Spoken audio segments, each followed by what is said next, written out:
வணக்கம். 2026 திமுகவின் தோல்வி உறுதியாகிவிட்டது. திமுக தில்லு முள்ளாடுறாங்க பயத்தில்.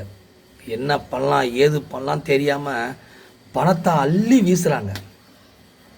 மக்களே நல்லா நோட் பண்ணி பாருங்கள். 4 வருட காலங்கள் எதுவும் மக்களுக்கு செய்யாத திருட்டு திமுக கடந்த 2 மாதமாக பணத்தை அள்ளி வீசுகிறாங்க. எதுக்கு வீசணும்? நீங்கள் தான் இவ்வளோ திட்டம் கொடுத்துருக்கீங்களா, ஏன் பணத்தை போடுறீங்க? ஏன் மக்கள் இவ்வளோ பணத்தை வாரி இறக்கிறீங்க? காரணம் தோல்வி பயம். வரப்போகிற தேர்தலில் உங்களுடைய தோல்வி உறுதியாகிவிட்டது. அதனுடைய பயத்தால் தான் இவ்வளவு பணத்தை தூக்கி எரிஞ்சு மக்களை ஏமாத்திட்டு இருக்கீங்க. திமுக எவ்வளவு பணம் கொடுத்தாலும் அதை நம்ப மக்கள் தயாராக இல்லை. ஏற்கனவே மக்கள் ரெடி ஆகிட்டாங்க. எப்போ திமுகவை வீட்டுக்கு அனுப்பலாம், எப்போ எலெக்ஷன் வரும், எடப்பாடியாரை ஆட்சியில் அமர வைக்கிறது மக்கள் முடிவு பண்ணிட்டாங்க. நீங்கள் உங்கள் பணத்துக்கெல்லாம் மக்கள் அடிபணிஞ்சு போக மாட்டாங்க, ஏமாற மாட்டாங்க.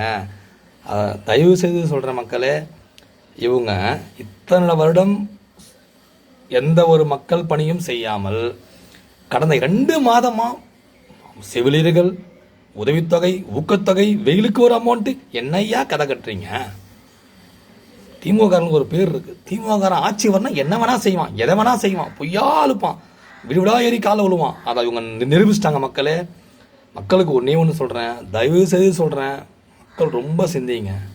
கொஞ்சம் ஏமாந்தீங்க, உங்கள் வாழ்க்கையே நாசமாக போயிடும். வீட்டில் பெண் பிள்ளையை வளர்க்க முடியாது, ஆண் பிள்ளை வாழ்க்கையே வீணாக போயிடும்.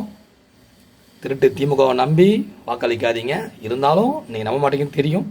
இருந்தாலும் நம்பி வாக்களித்தா அனைத்து சுதந்திரமும் பறி போயிடும். மக்களே, வாக்களிப்பில் இரட்டை இலக்கே வாழ்க்கையை சீராக்குவோம். வணக்கம் வணக்கம் வணக்கம்.